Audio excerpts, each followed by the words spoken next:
Hey everybody, welcome to the EverQuest 2 Rage of Cthurath live stream.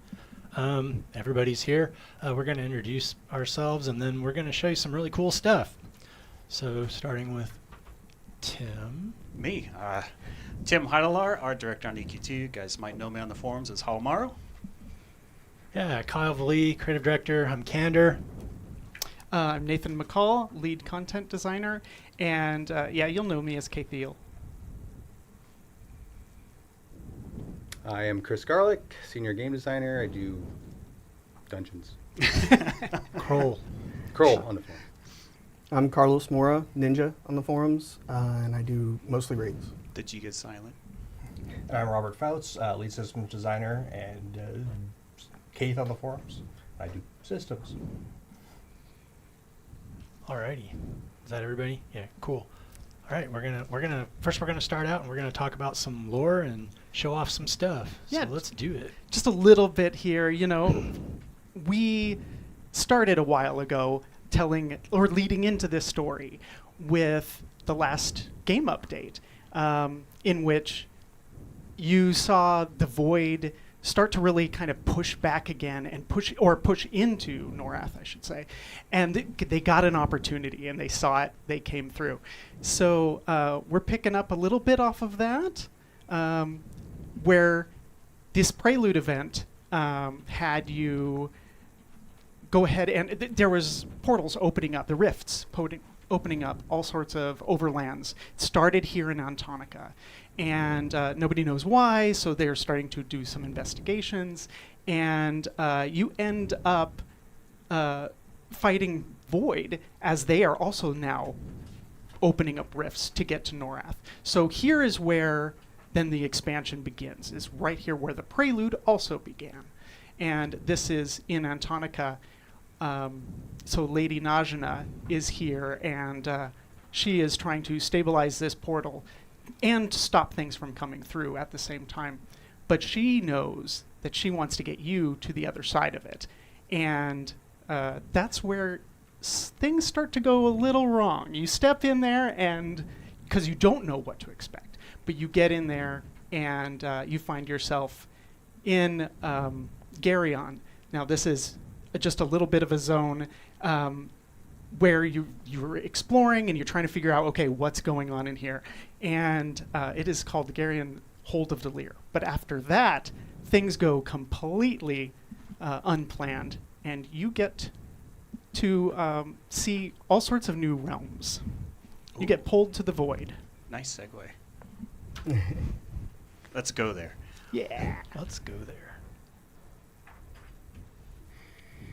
But this is building off of you'll find all sorts of threads that we are trying to weave together in this one. So there's all sorts of different story arcs that will get you to this point that you'll find obvious connections with, such as the last expansion when Luke and Delir got a magical item, magical artifact from the Dragon Necropolis. And so there's that one. There's all of that with the void that happened in earlier expansions, even with launch. So you're going to get a lot more of that thread picking up, but also reaffirming of those stories. Like those are being acknowledged completely. So here you are in Yongaroth, and this is brand new. There's no way that you as a citizen of Norath would have known that this even existed. And you come in and you have to figure out, or get told actually, what it is that brought you here. This was not planned. And so how are you here? Why are you here? But clearly it's related to what's going on Norath. So continuing to progress through this zone. You're meeting this group. These are the Deru, and they are goatmen that are trying to survive here in Yongaroth. They are trying their best to hide from, there's a group that are going after them, the Aguffel Dominion. And the Aguffel Dominion are evil eyes and gazers, and they're going after anybody that is here they will find, they think that they are theirs to command, theirs to do. Everybody's below them, so they're going to do what they will. But so here is where the Deru have tried to hide and stay safe. So here, Tim, you guys got some really cool ideas on this zone. Well, it's your document that kicked it off. Yeah, so basically you start, I'm going to use artist terms, the Goatman Village. And you basically start in here. And, we wanted to set up the scene, kind of give you something to throw you for a loop in terms of what to expect the Void is or isn't. We visited parts of the Void a long time ago, and we wanted to make sure we kind of didn't rehash that. And working with design, we were able to basically come to the conclusion that we could come up with anything, but it had to be something that we knew you wanted to spend time in. Wasn't super off-putting. You were going to adventure for, at least a year, so you want to make sure that it's also every time you visit, you might find something new. So taking what Nathan basically put into the original document for Yongaroth, and the different areas like right here, we call it the Spider Forest, but I believe it's somewhat of a farmland. So when we're coming up with our initial ideas for, what does a farmland in the Void look like? So most people think of like tillage rows or, plants being, kind of placed appropriately. We wanted to give it kind of a weirder feel, but not like super off-putting. Not alien. Not alien, yeah. Some parts of it needed to be grounded just so there's a bit of familiarity. And at the same time, Nathan had this really cool idea of something in the middle of the zone that kind of anchored a lot of the zone. And we never really talk about what it is, but we kind of want you to try and figure out if it's something at all. And it's mostly this sky, and then this big looming structure, and maybe towards the end of the zone, I'll go to a spot up there. But basically, as you make your way out, we want to send you on different paths. There's a way over here as well, where you get a little bit of a taste of things to come, kind of out over there. Can't quite get there yet. And then basically start the journey into what is the Void now, or how do we see it In this year? region. Well, this is a exactly. different region of Void. That's Yeah. one of the things I wanted to say is when we were planning this, we weren't going to the regions that you've already been to. We're going to a Correct. totally new place within the Void. Completely separate from Shadow Odyssey. Yeah, we wanted to make it look quite a bit different too. There was a lot of pros and cons to how we did the Void back then. There are some influences of that here, Absolutely. and you'll see them, but we wanted to make sure that we reinvented it because we had a lot of ideas to show off and places to go. This is just another area. We call it the Pink Lakes. That's what you guys called it? And then this area, it turned out it was kind of a smaller POI, but then once we got in there, we just couldn't stop adding stuff. And it grew into this multi-layered, we call it the Yongaroth ruins. I'm sure it has a fancier name. Ryther ruins. Just a little bit. Just a little bit. And then try to visually tell some story, like how did it get fractured? How was it all busted up? Pieces are floating. What kind of magic's going on here? With the spindly crystals and everything coming up out of it. And then, of course, the area below, which used to be, Love this. it was originally supposed to be, I think, just death, like if Yeah. you fell. But Mhm. we didn't think that'd feel right, so we decided to come up with kind of this under canopy. And speaking of something Love that. you'll see a lot in this expansion is we really tried to layer play spaces a lot so that there's just a lot of shelves and overhangs and places to explore. First, on foot, and then when you come back and fly. There's a lot more play space than when you look at it just from the top down because of that layering. Yeah. It's amazing. It's deceptive. Yeah. Yeah. They got tired of me asking for fly-only areas, so they made everything a fly-only area. Well, it's nice to be able to come back to a zone and kind of get a plate again towards And the find new end. things. Exactly. Yes. And we call this the jungle. Again, probably has a cooler name, but again, we layered it with a bunch of huts that you get to go into later, and I don't know, just tried to make it, there's bits of familiarity, the plants and stuff like that. They're not so alien that you don't understand that they're plants, but there is always just kind of a creepy vibe, a bit of veining and like, what is this in the background, and what is this massive structure over here, and that kind of anchored this whole zone for us. Is basically, if this is your intro, how do we set the stage for the other zones to come? And I think a lot of the misconception with the voids that had to be dark and evil and just gross and everything else, and we wanted to make sure that we stayed away from that.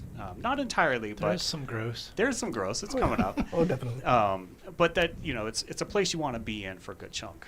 And just because I have them on stream, I'm still waiting for the shiny, right there, right there, please. Nice. But that's basically Yongaroth as a whole. So we go from here to Yeah, so that whole conflict with the Deru and the Aguffel Dominion then leads you to the Aguffel zone itself. So this is the Aguffel sprawl, and you'll land here using one of those void spires there, those void obelisks. Those are so awesome. Yeah, really they cool. turned out great. And so you get here. This is the bright and happy zone? Sure, yeah, let's say that. Not yet. And it is full of oppression. So yes, of course, it is the bright and happy zone. Yeah, the Aguffel demands. So the Aguffel Dominion, they are, like I said, evil eyes and gazers. Well, the thing about gazers specifically in the void, like their longevity is nearly eternal.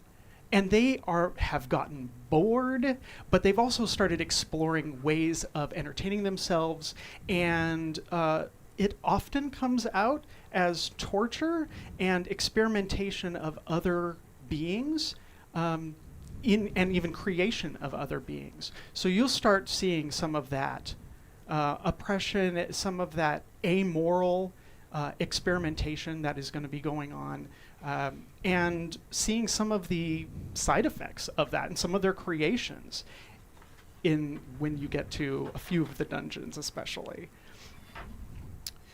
This area is really cool, whereas the last Overland had kind of a theme of decay. I see this one as living. Like even the land itself, you can see is It's almost breathing. Yeah, yeah.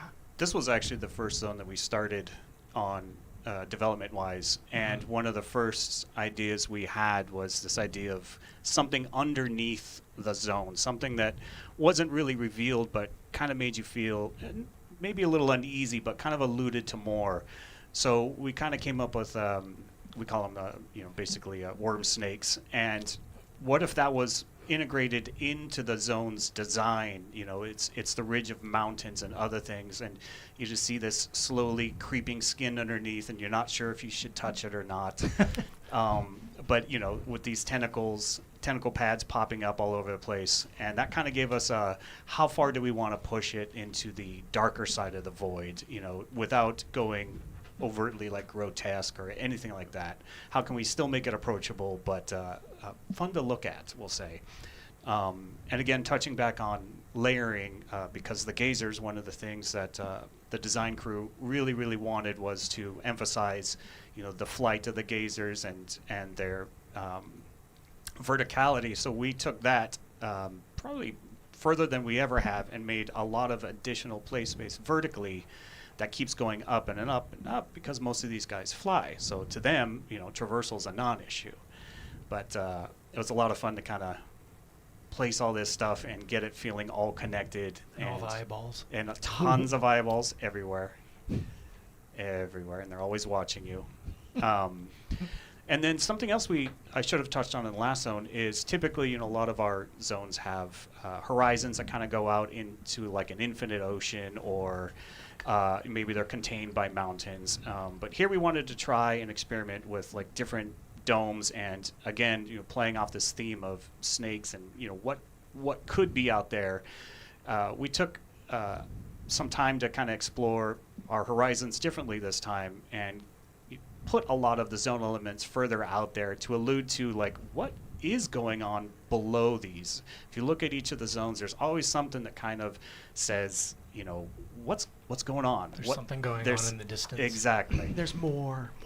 And you're always being watched.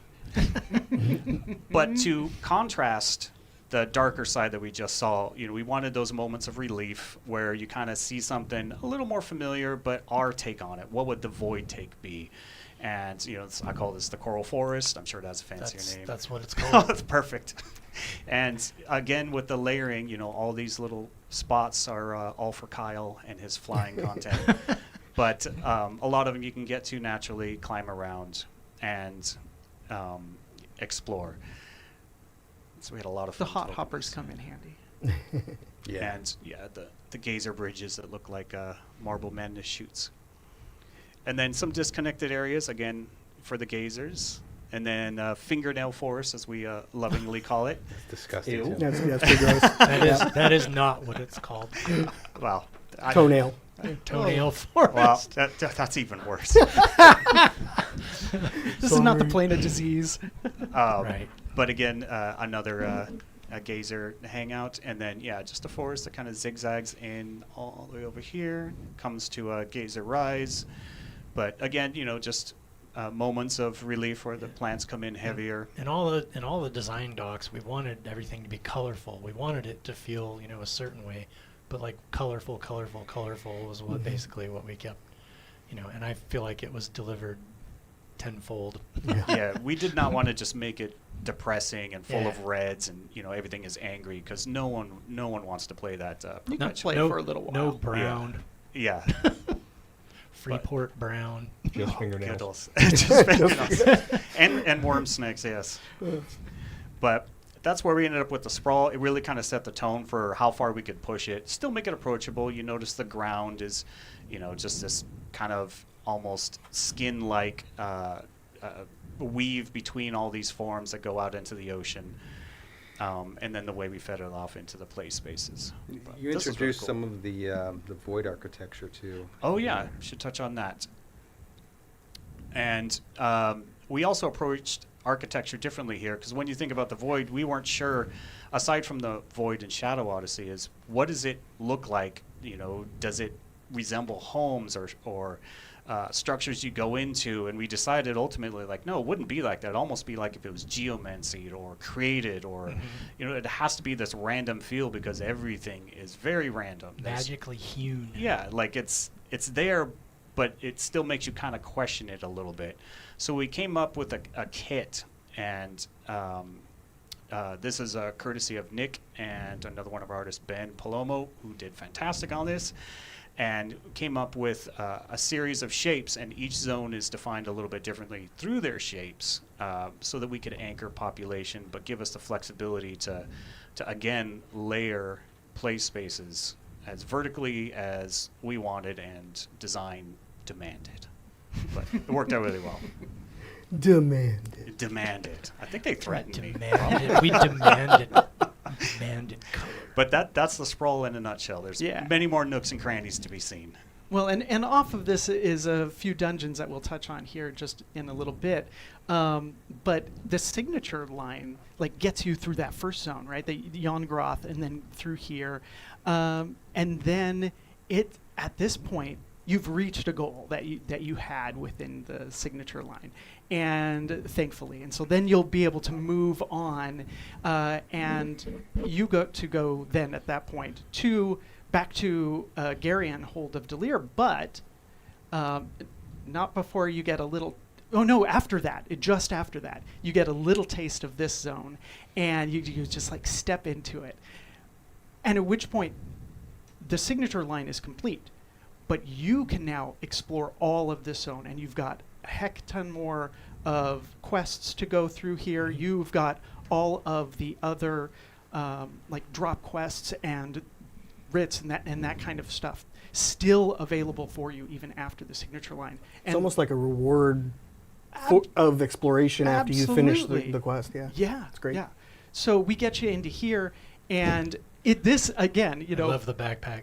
another part of the of this area of the void, and it's still very much part of the same story. Though you now know another goal that you need to reach, so you are coming here to get this done. But it's again aside from the signature line or post the signature line, so you can come into here and start exploring this zone and really see the unknown. And we've always known that the Lamia and the Nightbloods came from unknown regions. Well, that's exactly where this is. This is that unknown region where they have come from the void. And so now you get to actually see what they are doing and some of the reasons for what it is that they've always been doing and why they've been coming to Norath, and under what faith it is that's actually pushing them, driving them, their zealotry for Cthurath. I think you guys just called it the unknown because you ran out of creative names.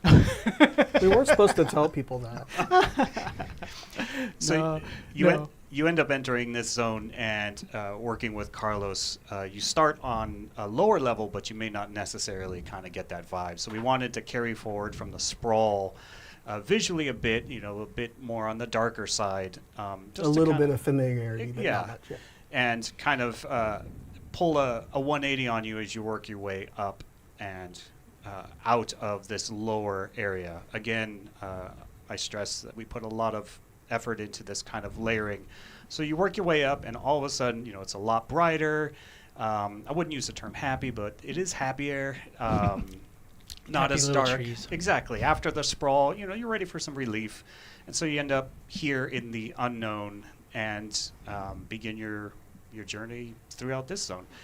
And just a as big zone. it's a big zone. It's really big.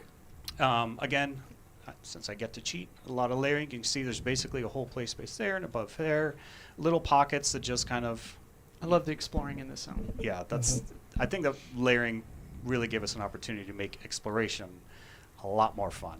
And then you kind of come out and, you see this all purposely done, with between Carlos and I, this Night Scar prison. Yes. So it's way off there in the distance, basically saying, come explore me, but you can't quite get there yet, as far as I'm aware. And then you see more off into the distance. So to quickly, we'll go over here first. And this is where, I don't recommend swimming this. oh yeah, don't swim anywhere. And this isn't even the first section that you go. So you'll drop in at the Oh, yeah. where we started, and this is where you want to go. Yeah. This is your end goal when you first get into the zone. But you've got to do some work to get here. And this is where Nightblood breeding ground? Yes. Yes. Yeah. Yeah. So they're basically created in these kind of pools.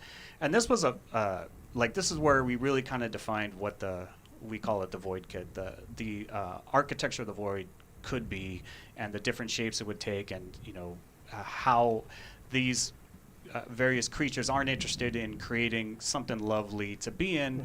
It's got kind of a really brutalist kind of like feel to it. It's I don't know, it works. Let's put it that way. And then you basically swing around. You'll also notice that the Nightbloods and the Lamia are new models. Mm-hmm.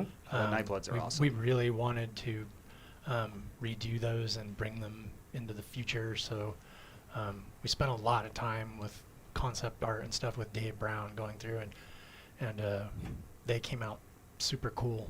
There's actually multiple levels of the Nightbloods, but in this area you only get to see one. Got to save something. And touching back on the horizon again, Ooh, yeah. it's a different type of horizon. Maybe there's layered oceans. Maybe the oceans aren't round. Maybe they have an uneven edge. Who knows what's out there? We don't know. Well, we know, but you guys don't. And then, finishing off in an area and kind of seeing your next area, and always trying to give you guys in each of the zones has something that's kind of a, what the heck is that? And ultimately you make your way to the last island. Except you're doing it out of order. Ah. This isn't the last island. This is Yeah. the second one. This is the second We're one, good. yeah. We're good. He doesn't want to spoil the order. Ooh. That's such a nice little oasis, Yeah. and it's not like literally it's not an oasis, like it's a bad spot, but visually it pops. It's such a difference. Is Very it cool called looking. the Unknown Oasis? Well, that's the known oasis. And you basically make your way around again, and then ultimately you end up at the rise. And again, this zone started like the layering of it and the position of everything kind of worked out in a weird way that gave Carlos and I a lot of ideas on how to play stuff. Like you see the void sun just happen to end up on the layering of the horizons. yeah, and, stuff, and yeah. where the penultimate point of the zone was, and it all kind of said, hey, let's make this journey up to this top, so you get this kind of grand Big reveal at the reveal. end, and, you know, again, alluding to more, you know, is this, you know, this kind of toothy look, like what's out there, what are these spores, stuff like that. But a few things I wanted to note, particularly in the overland zones, is we put a lot of time and thought into kind of like what the flora would be, and the main artist responsible, Ben Palomo, did a fantastic job coming up with like all these variants of trees and plants and, you know, like Venus flytrap looking oddities, and it gave us an opportunity. Particularly, you see it in the other zones, and I'm pointing at the screens if you guys can see it.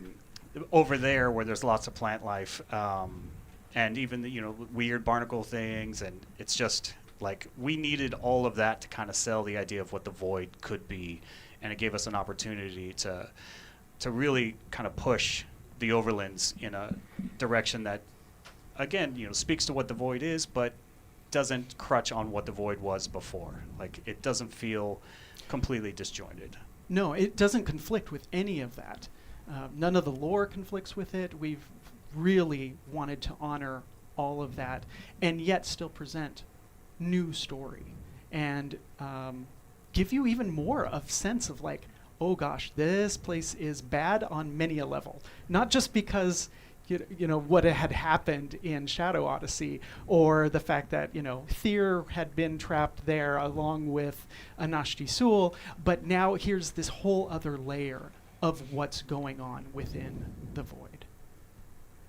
Yeah, and all the population that's moving and making the world feel alive and not just standing there is Peter Chang. He's our populator, and he puts amazing amounts of time and effort into this stuff, and His eye for Yeah, he's detail. fantastic. he tries to make sure that it all looks good. He's one of those people that loves feedback.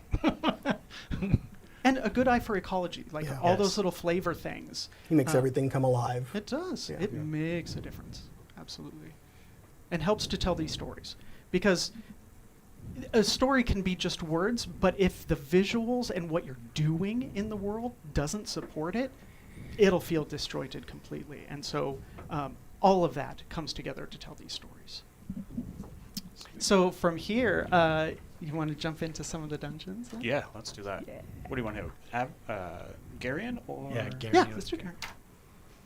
So earlier I spoke about how you'd get to Gerion right before you start exploring the unknown, and here you are. So you'll get into Gerion, Hold of Delir, and yes, this is the Overlord. Yes, the Overlord of Freeport, and so he has ascended. He used the runic claw that he got from the dragon necropolis. And How do you pronounce the name? you mean of the dragon that he got the claw from? Ovaxazoviak. Yeah, there you go. Ovaxazoviak. I say it every night before I go to bed.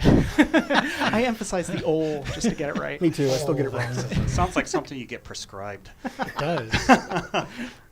It's got a lot of side effects, and one of those side effects is that the realm of which that you are going to ascend to doesn't come out quite right. As you see, like you start going through this, and you will see the void Influence. influence. Yeah. Let's put it that way. Yeah. So I'm going to cheat a little here. So Can this is. you? No. Yeah. So this isn't populated. This is just the hub. I wanted to save some of the awesome population for other people to show. But I did want to show off basically the zone in its base form. And talk about some of the influences. Oh yeah, for sure. So I'll start with kind of letting you guys see it as a whole. Now, if you remember Lucan's Citadel in Freeport, super iconic, and it went through a transformation when Freeport was rebuilt. But we wanted to bring back some of the things that really kind of were memorable from the original Freeport, like the red tether lines that kept it aloft. The spinning bottoms were definitely iconic. That very, spear, four-sided spear shape, as well as just the profile as a whole. And a couple of things that we kind of worked in, it's kind of some iconography of Lucan's helm up there, and of course, this was from when Freeport was rebuilt. It was he had these totems everywhere and pillars that really basically constantly stressed that he was the overlord of Freeport. His face was everywhere. And something that I thought was really cool that design wanted to have in the zone and was against the lore, and you'll even see in the speech that comes back, which I thought was really cool, is he brought some mementos from Freeport, some of these classic fountains and other kind of works that probably, the way we discussed it was it reminds him of his past in Freeport. So we thought it was a cool way to kind of bring back some of that older stuff. And He wasn't feeling the oppression enough, so he brought in more from Freeport. so this is one of the wings. This is actually where the first raid takes place. There's cool stuff in there too. And then touching back on what he brought forward from Freeport, obviously the Executioner's Pit was iconic. So we wanted to bring that back in our own way and basically kind of make it the core, the Fun center. size, giant size. Exactly. So the whole center is basically a extra large Executioner's Pit. If you jump in there, do you die and end up in common lands? No, I think... oh, we should have done that. We still can. And then quick overview of another wing, Yeah, this one's really cool. kind of the prison, bunch of cages. There's Norrath in the background. Again, having some fun with the sky domes. You'll see a bit of the classic kind of Citadel satellites, as we call them, that are now in like common lands. Again, just to add those touches from the original Freeport and common lands back in here. The River of Wine. And some yes, they're passed out drunk, of course. It is the river of wine. Yes, it's all wine. And do we want to show the top or let them find out about that? Oh, the architecture's We fine. can, yeah. Yeah, all the way up at the top. All the way. It's might- not populated in here. You're- but- Right. Am You I gonna might- die? You might die, yeah. Even with That's you put the I've kill got, plane in there. I've got, I don't mind. I've got. Oh, you're not supposed to see that. Oh well, I'll cheat a little. Oh, Wait, I'm probably still gonna I die. mean, a little more. nah, just looks. Right there. Everyone's like, There this. you go. This is cool because people don't get to see this. Yeah. But they shouldn't, right? Yeah, Oh, I did. Oh, darn it. What are you talking There's a about? bug if you do see this. Yes. I'm alive. It's all good. And ultimately, you end up in the top where we've. I'll let Nathan or whoever wants to talk a bit about why it's changed a bit up here versus. Yeah, so as you get closer and closer, or I should say, as you progress through the zone, you're actually going up higher. And so here you've got Lucan's throne. And there is a significant amount of void influence in here because this is where it is truly revealed, and the culmination of what you've been doing through the void gets you to here, which is to face Cthurath, the consumer. This is the god of the void. He has always existed in the void. So any mention of him, yeah, it makes sense that there'd be no mention of him on Norrath. But he is here. He was here before our universe was created.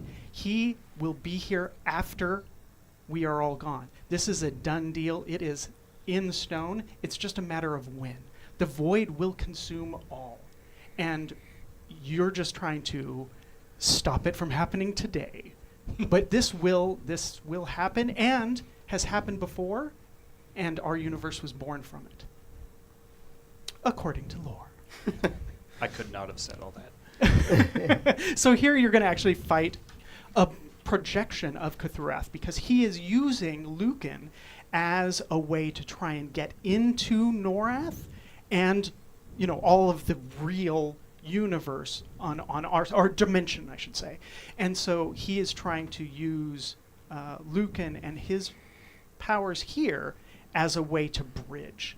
Because it's right on the edge of It the is. universes, right? Yes, Yeah. yes. So he is. That was a plan set into motion, and he is moving forward with that.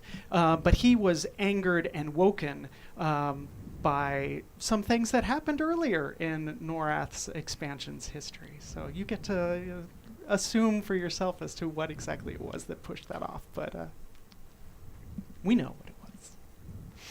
So here you go. This is where you'll actually fight him for a while until you can get him at least severed that tie for a moment between he and Lucan. And therefore, Lucan then comes out of the kind of being controlled by Cthurath and can then tell you a little bit more, pull back a curtain, and tell you more about what had gone on and explain a few things. And that's when Lady Najana then explains, things are bad. And we need to do more. And so that's when you get sent to the unknown and try to continue to investigate who it was that really set this off, because there's someone on Norath that did that. All right, we're ready Jump. to head to Zanzibos. Yeah. And again, this is another unpopulated version, mostly. And this, Chris and I worked on it. It had a chaotic beginning. Yeah. Like we had a bunch of ideas that morphed into ideas and I think it turned out pretty cool. Those are the best. Yes. I those think are so the best too. Ways to do it. And yeah, that's how the ideas kind of panned out in the end. It wouldn't be good if all of them were that way, but it's nice that some can. Can't And always be a void zone is the perfect Yeah. use of Yeah. that Oh, yeah. type of planning. So obviously you come in here and some things are staring at you, and we wanted to make that kind of hit you hard, just like what is going on? You got all these toothy looks around here, you got some portals, and you're like, okay, well, what do I do? So ultimately there's a bunch of dungeons, so I'm just going to take you to the two wings and kind of show it off a bit. Oh, where's our buddy? Did we ever name like Everything's Nothing named Bob. Bertha, Bob? Death or What? not. It's got to have a name. Just chilling in the background. Again, something call with him the Ray. horizon. Ray. But we took a different approach with this, and over time, and I won't say more, it'll become more apparent. But basically, it's kind of an island hop around the center island. You kind of work your way up, avoid architecture back, again, trying to layer things, lots of teleportation. And we wanted to have something in the middle of the zone, which originally, without saying too much, this was supposed to hide something that wasn't there, but it turned out to be what we wanted to be there. That's so vague. It'll make sense in the future. But Nice. it's tuned. There are stay definitely tuned. plans for this though. But it turned out really cool, and we got some custom animations courtesy of Tom to kind of bring the zone to life. Again, Toby. yeah, each of the zones has a little bit of something that kind of makes you ask, what else is there? What's better question is probably what's below me? And again, the trench of thou shalt not cross, you will die. And then another set of islands and kind of a research facility. Oh yeah, this whole place is one of those labs where the gazers and the evil eyes are doing their experimentation. So the Zanzibos syndicate are in here. More they're- rounded architecture too. It works well with the gazers. And Oh, yeah. Their eyeballs going through the Portals and space. stuff, yeah. Again, yeah, the kit and the way we could use it, and we'll show more of that off in the next zone. Really let us bring a lot of these areas to life. It would be weird if they had stairs, wouldn't it? Well, yeah, most of it's ramps. Yeah, I think that was actually one of the things we said. Just like, Yeah. nothing Yeah, should have we call been familiar, but it shouldn't have been so unfamiliar you don't understand it. Yeah, and still be ground accessible to Exactly. to their slaves, to their Catch your area minions. and- You know. I'll be in the other one. Yeah. And this is the. Which one are you going to show? He's going to show this. This one? All Yeah. right, cool. I won't say anything. Oh, there's our buddy back there. And then, again, just kind of work your way around. And another research facility up here. Another chance to ask yourself, what is that? And then, basically, that's what is there of Zanzibos, which also had many names, but ended up on still that. does. And then we go from here. Let's see. All right, so we're going to show off the home, the prestige home Oh, yeah. that you It may can take get a with the bit. expansion. Yeah. So, Do you want to tell us all how it's pronounced, Nathan? yeah. Zrudel. Zrudel. The Void Prestige Home. That's the easiest one to pronounce. So while the zone is spinning up, each year when we're making the Prestige Home for the Collector's Edition, we always want to try something different. And there's so many homes out there, so we want to give you guys something that is useful, but also maybe sparks some ideas for your Has potential. potential. For And decoration. yeah, and usually it's takes a bit of some of the dungeons. Like last year, there was some of the Dragon Crypt, and we felt this year that last year was a little on the darker theme side, which was actually the reason we added that outdoor section, was so that there was some relief from that darker kind of crypt-like feel. And what we wanted to do this year was basically flip it. So instead of using like Gerion's Hold, Lucan's Citadel as a place to have your home, which maybe that would make it like an awesome guild hall someday. Just saying, it does kind of work. We got to clear it out and everything first. That's true. We'll leave the executioner's pit. Yeah. That's where you put everything you don't want anymore. We wanted to make this. And then it goes to Antonica. Yeah. Every time you jump in, it ports you somewhere else. We wanted this one to be a lot happier, brighter, but still have some of that void feel. And if it actually decides to load, we Yeah, can take you through it. Just to let everybody else out there know, this is not the home having a long load time. This is our internal server hardware is a little overtaxed right now because we've got a lot of stuff running right now in the background. So it's just communicating with the zone There it servers. goes. Well, it's way more Spinning fun. it up for the first time just Yeah. takes a long Here it time. comes. Stare at us is way better. Yeah. All right. So this is the Prestige Home because I can't pronounce it. Yeah. And we placed a couple things in here. Kyle, you can tell Yeah, them what yeah. it is. So we did put some of the cool stuff from the. This is the dungeon teleporter from the Friends and Family. This is the. You click on this and it basically takes you to the. The way we set these up is they're connected to the exit of each of the dungeon sets, so it helps you get to the dungeons quickly. And then over here, this is the teleporter to the expansion that you will receive. Super cool. Which, if some of you guys may remember the original obelisk of Lost Souls. Yeah, it's Mhm. like a exploded, reimagined version Yeah, of the original. you can see some obelisk of the Lost Souls. same shapes from the original obelisk in there. Or even the one in Enchanted Lands, is it? Yeah. Yeah. I And might and get that Furot. wrong. Furot. Yeah. That was it. And then this is the brick set. What do Yep. we call them? I call them the void blocks, yeah. But they look slightly different than the ones used in the zone, just so we could make them more universal, we'll say. And a couple different shapes, some columns, some short walls. But this time, instead of just almost overly detailed walls and floor pieces and columns, we wanted to actually dial it way down. And because you guys really, really like the general blocks, so we wanted to take that and say, well, let's give some shapes that don't exist and see what players can do with it. And you can definitely see what we've done with it, because a lot of these shapes are very similar in all the zones. It's perfect for just imagining different ways to put things together. Yep. The With potential on them. And then over Exactly. here we have the painting of the amazing key Just art. floating in the middle of nowhere. Yeah. magic, everything's Paintings are wont to. Norhath is a magical place. This is That is my true. favorite key art ever. it's really Yeah, awesome. it's really cool. And as for the home itself, kept it relatively simple and open, kind of an ode to like the classic floating island, which people really remember very fondly. It is perfectly flat.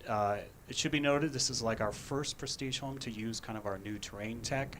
So I'm really interested to see what players can do with this. Simply layered, with a little way up and some perfectly flat overhangs. Again, an interesting horizon. The water kind of flows in a little interstellar-like, and just some magical portals out there just to give something, light and airy to the sky. Those portals that are also in the background of our new character select. Yeah. That is true.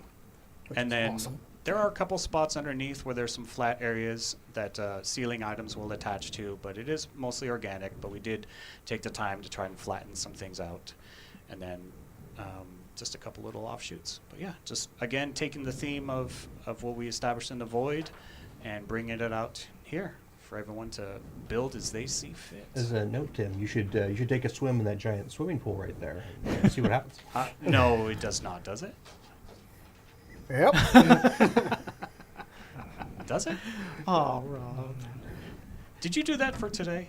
No. That's, It's that is in the art volume. Oh. It's not actually happening. You're just imagining. Yeah. That won't happen. Alrighty. Or maybe it will. So we're going to make a transition and move some people around so that we can show you some more really cool stuff. Don't go away. It's just going to take a minute. And we will be right back.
Alrighty, so that was a quick transition, right? It was probably way faster than you thought it would be.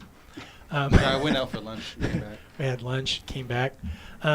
So we've switched around some people. Up here, we have, introduce yourself. Ninja on the forum. Oh, you already introduced yourself. And Chris. I'm Ninja.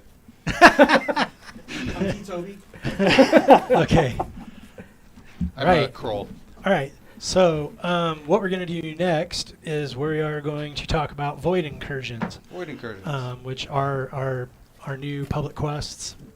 We really wanted to do something different, and we also wanted to use public quests because it's a great tool. So we've worked really hard on changing the experience so that they're enjoyable and not fun.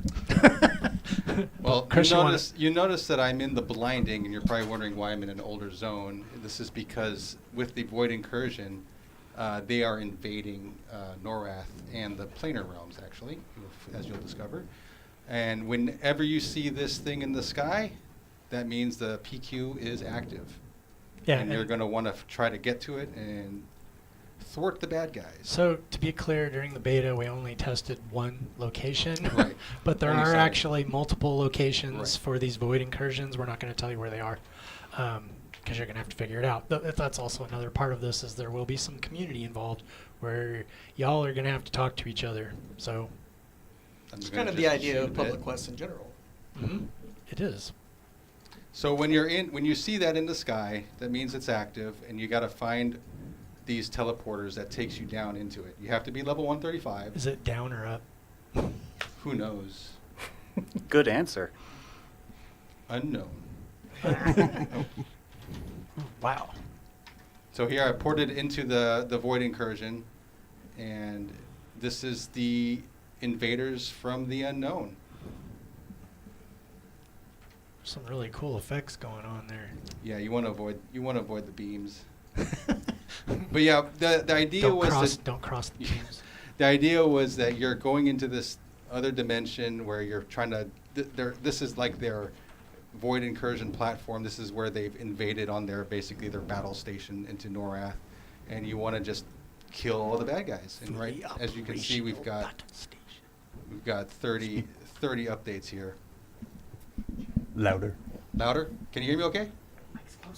Closer. How's this? Okay. So the idea again, what I was saying earlier, is that you want to try to kill all these bad guys, but it also includes crafting, because we wanted to include different play styles. So I'll give an example here. So here's one of our new Nightbloods and Lamia guarding this rift gate into the void. So I'm going to kill this guy. He'll drop a version of himself, and she'll drop a version of herself. You do a bit of harvesting. You get some parts, and then you use that to click on the rift gate, and that's what you use crafting. But I don't have crafting ability. Oh, I need one more. No, I need some more. Need some more parts here. Don't worry, I'll get there. What? See, I've killed these two guys. I've got a couple of updates. Oh, what? What is it saying? Oh, you know why? Because I have no gathering ability. I'm a noob. This is how you know the stream is live. Yes. Okay, now I'm gonna. Oh, you didn't manage to gather anything? Is that what happened? Yeah. There you go. It's happening. All right. So then, I'm too inexperienced. This is just like a So- a normal PQ experience. Th- You this go is- in and try to figure out what's going on. Everyone's just pausing it, looking There we go. for the Okay, so slash yeah, you- commands. We totally You- planned this. This is this. There is no way to level from 1 to 135 in a single PQ. Just so you know. Yes. So, anyways, you have to have the new formless fuel to finish crafting. But anyways, you can. I'll bypass this. Get out of here. I'll destroy this guy. So you're Okay. everybody's in action. There's Yeah. there's PVE The stuff going on. You're right. fighting in this, but there is crafting stuff that There's crafting. supports the PQ. So if you're just a crafter, And the idea not was just that a crafter, Yeah, if the you're a idea crafter, was- then you can come in here and help out with the void incursion. Yeah, and Tim really It's put really cool. together an awesome looking platform here where you can see other possible incursions taking place in this otherworldly dimension. Also, don't fall off. Don't fall off, you will die. Yeah. And so this is a public quest. So in past public quests, there's been the high mitigations that you probably experienced where you don't do a whole lot of damage. But in this one, we've toned it down a bit. So as you progress through the expansion, you will start to be able to damage it using your abilities at one. Do level more 135. damage and contribute Yeah. meaningfully to the Right. public quest. And I wanted to show as many of the possible different creatures that are coming in from the void, because this is basically an amalgam, basically the United Nations of the void coming in to try to take over Norath. And then there's a bad guy, the main bad guys here. There's going to be either a main boss that's a Lamia or a Nightblood with her little cohorts here. But that's the idea, is that you have to just try to destroy this whole thing, and when you do that, when you finish this, you can exit this void incursion, and you go back up to the top. And when you do finish, I'm going to show some of the rewards here. Let's see if I can get to it. Okay. So, if you are an active member, you'll get some of these rewards. Like the aethermatic alloys. Yeah, finished it. That's the currency for the expansion. The adventurous void shards, which are used for recipes to convert crit bonus gear to crit bonus overcap gear, and the brass lambents are from like the prelude events. You recognize that from the prelude PQs as well. And they will still have use and desire through So- the expansion. And then one of the so here I've spawned one of the recipes that is possible to loot are these mater melia. This is for earrings, converting earrings. You use that to make this item here, which you can examine, and convert your. Here's an example of a combat earring. You could use this item to convert it, and then you get your your version that has the crit bonus overcap. So that the main one of the big rewards for the PQs is getting those recipes and the ingredients for converting those. And then there's also a PQ in the unknown, which takes place within its own instance, which I will not show here, but that one culminates in a weekly quest that offers you a choice of a celestial spell. Yeah, so there's going to be all kinds of rewards, but one of the big rewards is if you participate once a week, you'll be able to choose a celestial spell for your class. Yeah. So I mean, one of the because we were only testing the Sodden PQ on beta. One of the concerns as well. This is just I'm going to have to just do this one PQ and wait for it to happen every couple hours to farm whatever. That's not going to be the case here because it is open to a bunch of different zones, and there's going to be multiple PQs running at the same time. So you're not just stuck on a timer that you have to be there for this one. You can, anytime you play, you could play at 3 o'clock in the morning. We have there's going to be something available. Several zones. We'll say several. Yeah. Yeah. And there's systems also, and there's also systems in place where you can probably solo or duo these if you've got the time. It's not like past PQs where if you couldn't gather 20, 30 people, you couldn't complete it. Now you can. It will take a little longer, but the system's there that if you put the time in, you can even do it by yourself, likely. But yeah, that's the PQ system, the void incursion system in a nutshell. All right. Cool. So what are we going to do? We're going to show off some raids. Is that what we're going to do? Raids? Yeah. I'm actually already in one. All right. Switch over. So this is the first raid. It will actually be active with the expansion launch. You'll have to do some stuff to unlock it, but That's not new, hard. right?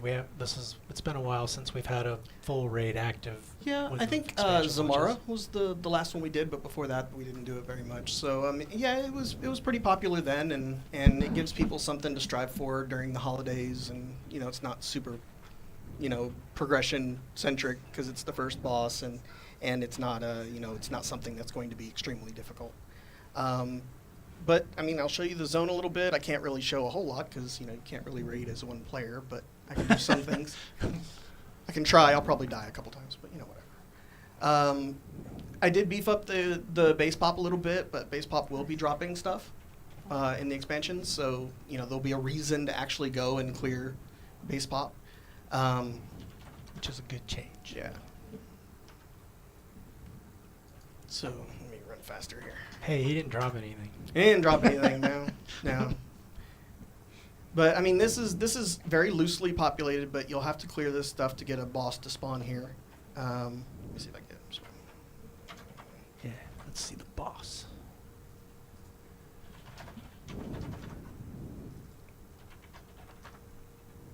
And there it is. I thought it was going to be gigantic. No. So, In the old days, that's how you knew it was a raid boss. It was just 5 times larger. well, it is a little bit larger than most, I would say. When but, all you can see are the feet. I kid. Yeah. Yes, you're fighting a toenail. And this one, I specifically made this one of the flying combat, so she stands out a little bit more when you're in a group trying to fight her and everything. A few things different about raids this year is the buff where you can check the resolve and everything like that also includes information like how long the fight is supposed to take or can take, or how many players they're supposed to have. That's good. For like tier 1, you don't really get any penalties unless you go under 12 players. And then the boss will maybe buff themselves a little easier because, they're fighting less enemies and can focus. So they're going to stomp you into the ground? Is that what they're going to do? They should, yes. The later the tier, obviously, the more restrictive those things We types call are, I that think. raffle stomp. Yeah. I'm going to add that as an ability. No. I can't really show some of the fight, but this fight is pretty involved. It is actually a bit of a shock when you pull it the first time because it's a lot of moving parts, but it is also very predictable. So once you kind of learn the fight as a guild, you can do it. It becomes a rhythm, and it's a lot easier to handle. One thing I would suggest is maybe look for some in combat run speed, because you'll be moving a bit, and you might not always have a healer near you. Yeah.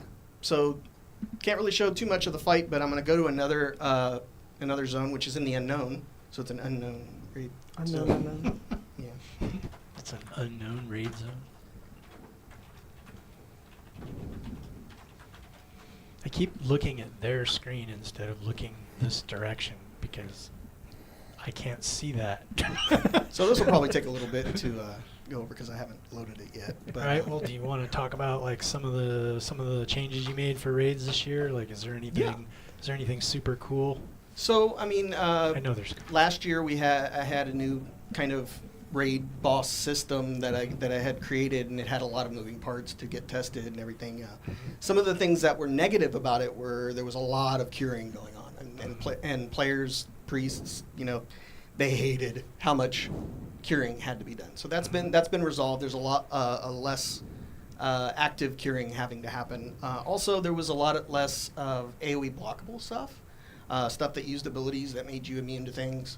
Those kind of things were bypassed quite heavily last year, and put a lot of time into making sure that if you have an ability, it works like it says it's going to work. There are times where that is not the case, like for failure effects and stuff like that. But for the most part, I tried to make it to where if it says you're going to be stunned and you have a stun immunity, you don't have a stun.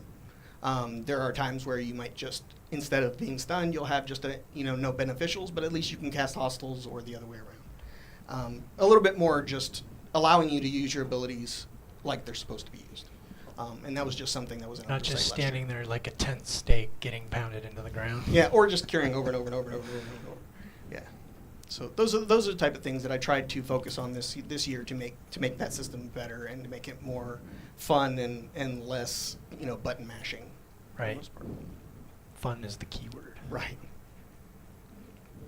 Looks like it's Here it loading. comes. Here it comes. Yeah. Okay. It was a good opportunity to see those new loading screens at least. Yeah.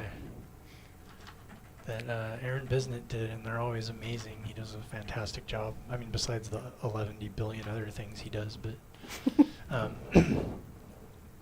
like armor and weapons and all that fun stuff, which we have new armor and weapons and all kinds And of they're fun stuff. amazing looking. I'm actually wearing some of the robe. Oh right yeah, now. you I want to can show that show it off off. with the There's, like, cool moving some void cool- textures. Yeah, the textures all in it move. There's a cloak. I don't think I have a cloak on this one. No. Fail. I can show it up. Yeah, you can show it when he goes to Look at the other Those area. big, but- beautiful Nightbloods. yeah, these are some of the new Nightbloods. They've got awesome They are mustaches on their heads. They are fantastic. I mean, horns. Yeah. Yeah, so those are all new, and they have new animation sets. I and wouldn't everything really recommend using them for handlebars. cool. No, they don't like that. I hear. This is one of the new succubus model, or the Lamia. Lamia.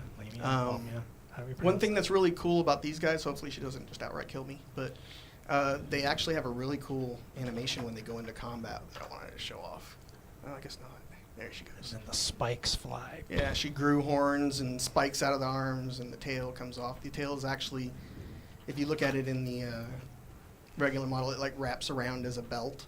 Yeah, that's so cool. So Yeah, yeah, that's it's just awesome. really neat. They're supposed to be, kind of less threatening when they're not fighting. when you're not Yeah. bugging them. More beguiling. This is a specific callback to their presence when you saw them in Enchanted Lands and Rivervale Rivervale. Yep. Thank you. for the Jum Jum. Yes. So, Beguiling. there's, That's a good word. So this isn't fully quite populated yet. There's some areas that are empty, but I'm going to take us to an area where there's a slightly large boss, I think is what I'll call it. Slightly large. Yeah, slightly large. Is it ginormous? Maybe. Is it a giant gnome? Don't tell them. Don't tell them. Just go.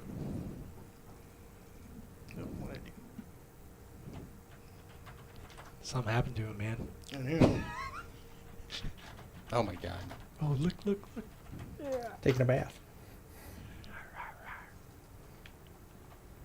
Ooh. So yeah, this guy you'll have to actually do something in the zone to get him to summon, and something goes wildly wrong and he grows really big and you have to end up fighting. It's him. the Stay Puft Marshmallow. Yeah, he is pretty massive. 5 Nightbloods combined.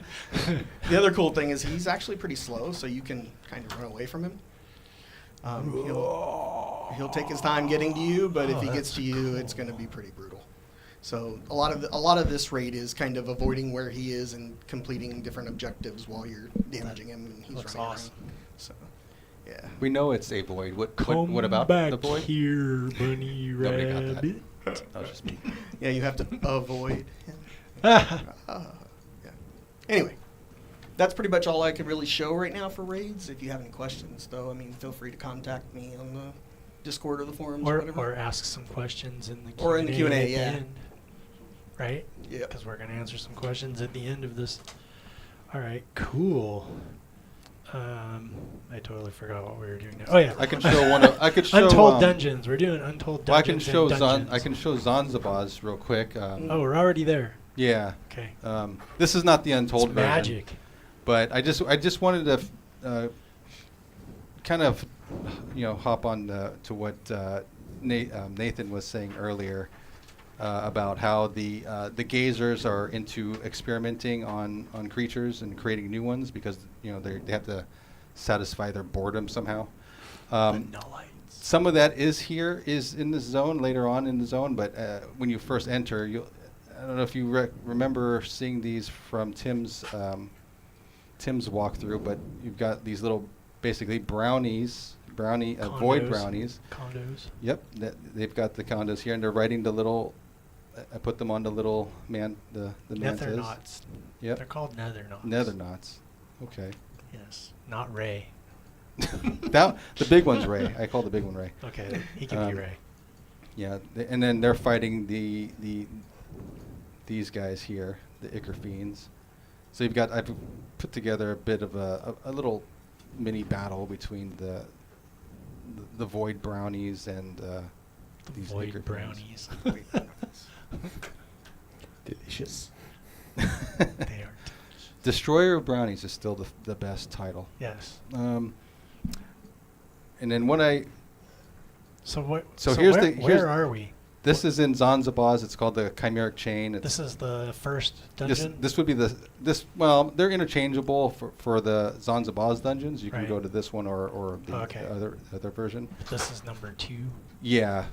But here's a bit of the Oh wow. idea behind the new creations that the gazers are creating. So here you've got the old Void Beast that you're familiar with. Toby made some new animations to make it look like they're kind of just floating in stasis here. Fluid. And then here's these are the Skykin. Skykin. Looks Looks like basically they're cool. the lab assistants to the gazers. And they were not created by the gazers. They come from the plane of magic. Yeah, they Pop quiz next after this. Here's some more of some of the creations cool. here. This one exists outside of the void. This creature here, but the idea is that you've taken this guy plus the void beast, and when you progress through. They're making new stuff. They're making new stuff, and I will. New and horrible things. Which you definitely get to encounter later too. New and horrible things. So that this would be the void beast plus that weird other creature that I don't know the name of that doesn't come from the void, and you've got these weird. They're more like vampiric void creatures, I guess you could say. Mm-hmm. And then this little setup here the idea was that to show off The progression. of their the creation of the gazers. So you've got your octopus over here. This is the what were they called? Nathan, help me out. It's not the Gehane, is it? No, that was this is the one from Echo Caverns. Oh my gosh. I forgot Draylocks? the some Oh. I can't see it. Yeah. I can't- anyways.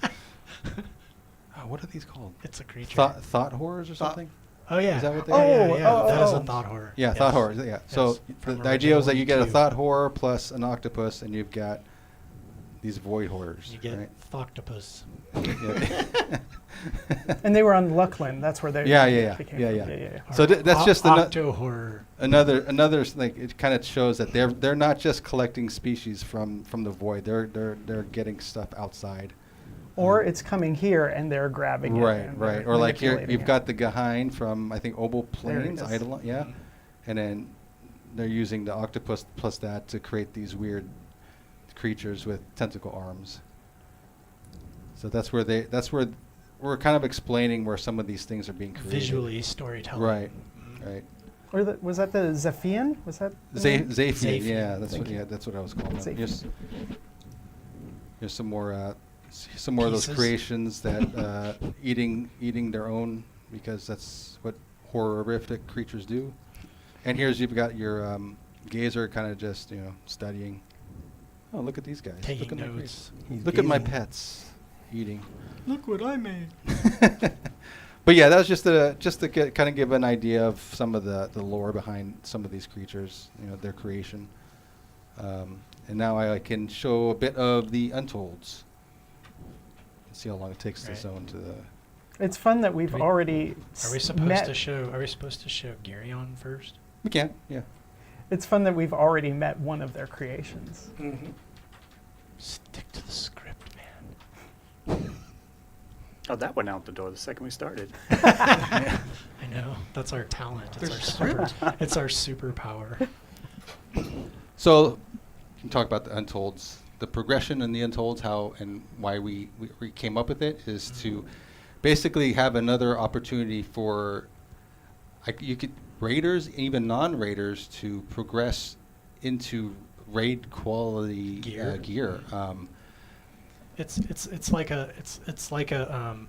They're basically heroics, but it's giving you more challenging content for groups as opposed to raids, but also giving you the opportunity to have progression. So like, you raid on Tuesdays and Wednesdays, and then that's the only time you get raid gear. Well, that's not true anymore. So now you can get together with a smaller group of people and challenge the Untold dungeons and make progression. You're also helping out your guild, right? Because you're possibly getting, some pieces you need, which takes the load off of, How many drops you got to get in raid? how many drops you got to get in Right. raid and et cetera. So yeah, and the whole idea is that these are a progression, and you'll have to work your way up through them, and they will definitely get.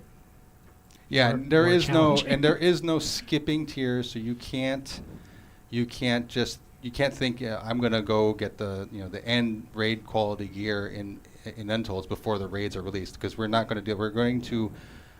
We're going to pair the releases between the Yeah. raid tiers and the Untold tier. Yeah, so we're yeah. going to launch with 2 Untold dungeons, and then the idea is each time we do a raid release, we'll be adding more Untolds, and then also you'll be able to progress into higher tiers as they come out. So Right. yeah, so you can't bypass tier 2 raids by doing Untolds. The Untolds will progress to tier 2 when the tier 2 raids come out, and so on and so forth. And you cannot get fully geared in the No. Untolds. You have Right. to, if you want to get full raid quality gear, you do You have to raid. Yeah. Yeah. You can The get, idea is to specific supplement. slots. Yeah, You can yeah. get specific slots, but raid will have a full suite of gear, but you can supplement it with Right. the Untold. The idea is to be able to fill in gaps and make progression. Right.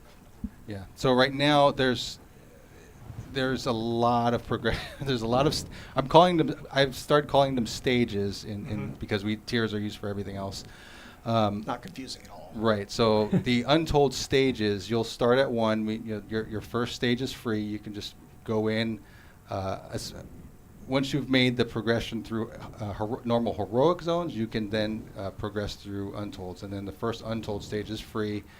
And then from there, you unlock you can unlock the first 20 stages. That's a lot of stages, but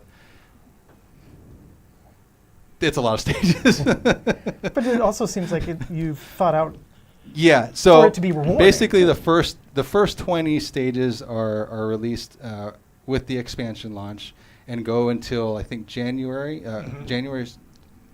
am I allowed to say when they're releasing, Carlos? No. It's like the early January. Early yeah. Jan. Okay, Yeah, yeah, yeah. yeah. And With then the next 20 stages after that release with the the raid tier releases. In so February. then right, and then Yeah. that means you can do Untold stages from 1 to 40, and then when the next tier of raids unlocks, that releases another 20 Untold stages. So then you can do 1 to 60. Yeah. Um, And the goal is to have 8 Untold dungeons by the time we get to the first game update Right. of the expansion. Right. So I'm gonna just when you first zone in, you'll see this porcelain, the puppet master, with these flying octopi and this little puppet. As you progress through Untolds, you'll gain these. They're called Untold Void puppets. They're expendables that you can use from your, inventory, and then you use them to basically set the stage that you are allowed to set up to. So, for instance, your first one's free. Everybody gets that. But let's say 2 weeks from now, you have a guild member who's reached stage 10, and nobody else has gone past stage 1.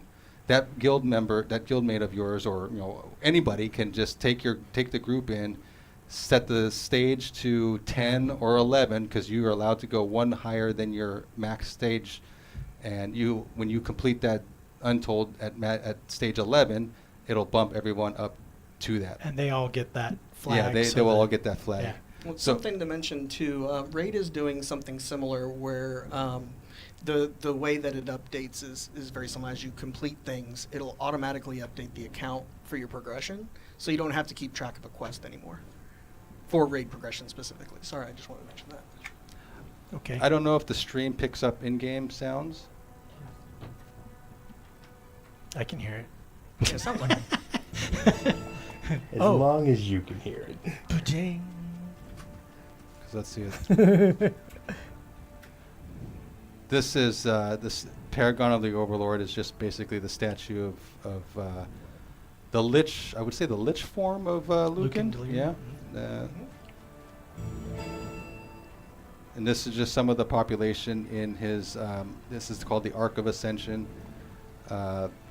This is where all of his most loyal followers gather to basically pay homage to him. I mean, like. You said lich, but he's not really a lich. Yeah, well, he looks like one. He's his own thing. He's something new. Revenant arc. Right. I'm waiting for him to Say do a spiel, something. but let's. But anyways, this Okay. is this is a bit of the zone with population. These are all new models here. These Those guys. Yeah, that was also Nobrin who Nobrin. Auburn. Nobrin, Aaron Bisnet worked on these. Look wonderful, look amazing. And then I've got all the different worshippers. I've got every single player race here. You did not. I did, yeah. They're all there. They're all represented. They speak the As player. they should They be. speak the player language. So you have, if you need to do any quests with them, you have to speak their language. Yes. Here's some of the. Oh, these are the new Lucanic Knight models. Show some of those. Oh, and then we have female models as well. As we should. Yeah, Dave Brown made the female versions, and that was off of the male version. Look at the armor from the males. It just looks awesome there. Oh, yeah, this is some more of the void textured armor. Right. With actual moving textures and stuff. It looks so cool. You're actually wearing that armor, I think. I am, yeah. Yeah, show it off. Except for the weird cloak.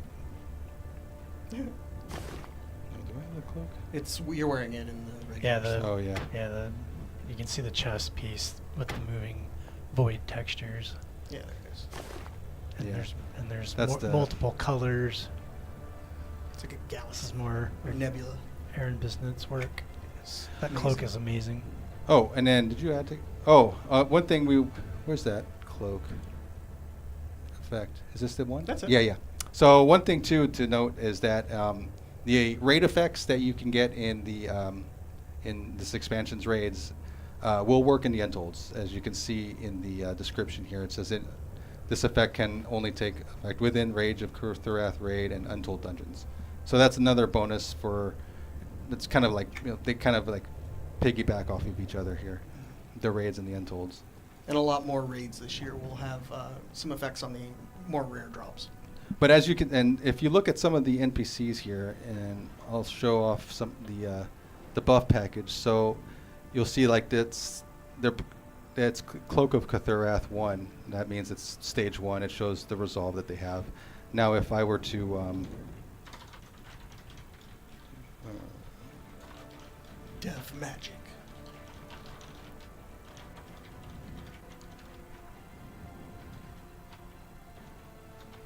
Cheater. My head's in the way, or they know the left, command. left, right, Yeah. up, down. So let's say we've reached level 80, right? So now when everything spawns, it's going to have this. I had to look this up. What the Roman numeral for 80 is? That's L and 3 X's. What was wrong with 80? I like this. Looks more, I don't know. This feels It's more. our ode to the Super Bowl. Norath is a Roman numeral place. Yeah. There you It's go. very. It's Exactly. it's the very Freeport Lucan style, but you can see that the resolve has increased along with the tier of the zone, the stage of the zone, I should say. Yes. So we're at 13,960. That's the current max resolve that is required, minimum resolve required to take on the final, which will be released with the GU. The first GU of Yeah. this year. Yeah. That's one thing we're doing this year. Instead of trying to put in like, what are we going to do for the GU? There's a lot of stuff we haven't shown you. There's actually going to be expansion dungeons that you haven't gotten to play in or see that will be in the GU. So the GU is going to be kind of a Rage of Cthurath 1.2, 1.5. And I should also mention that as you unlock stages in the Untolds, it doesn't just increase the mitigations, what I was showing earlier. It doesn't just increase the buff packages. Every 20 stages, it's going to unlock extra mechanics. So New abilities, new right. mechanics. So at the highest stages, it's basically, at H3, you can call it H4 or H5 at that point because it's crazy. I'll probably die here. Boom, boom. Not probably. I just want to kind of show this platform here. Oh yeah. This was made by our awesome dungeon artist Rick Randolph. Everything you see here.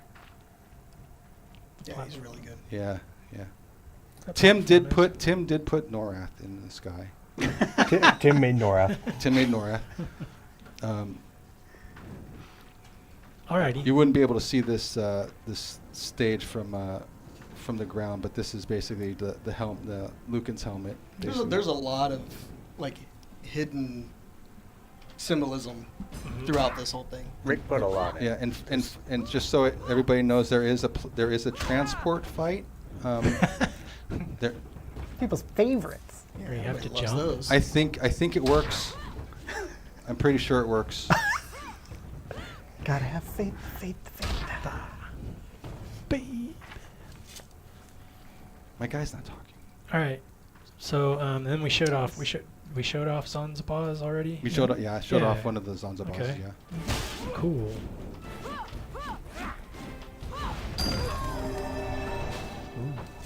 It doesn't seem that hard. Yeah. That's I need to add more mechanics to that. Yeah. That's the -1 stage. Yeah. Now the chest turns into a mob and attacks you. Oh. Want to just. I think he activated. We're showing off all of our elite dev right clickies. Hackery. Yeah, I just wanted to kind of show the. Oh, that's cool. the platforms here. Stomp. Worked a lot with Rick Randolph to get these to work. The idea here, yeah, I did a little laser show. Ignore that dog. He'll be dead by now. Sorry. Aw. Is Lucan the DJ? Yeah, this is yeah. Anyways, that's just some of the That's cool. the visual stuff from the Untolds that you get to see. Can you see it if you're playing on mud mode? No. I don't know. Don't hurt me. Please. Yeah. And I win. For your own sake, I don't. win. So, and then let's see if this works. I've completed the zone. I'm gonna go to my achievements, and you can track your stage progression on the first page of achievements. Untold Heroics is at the bottom under Triumphs, and then Rage of Cthurath.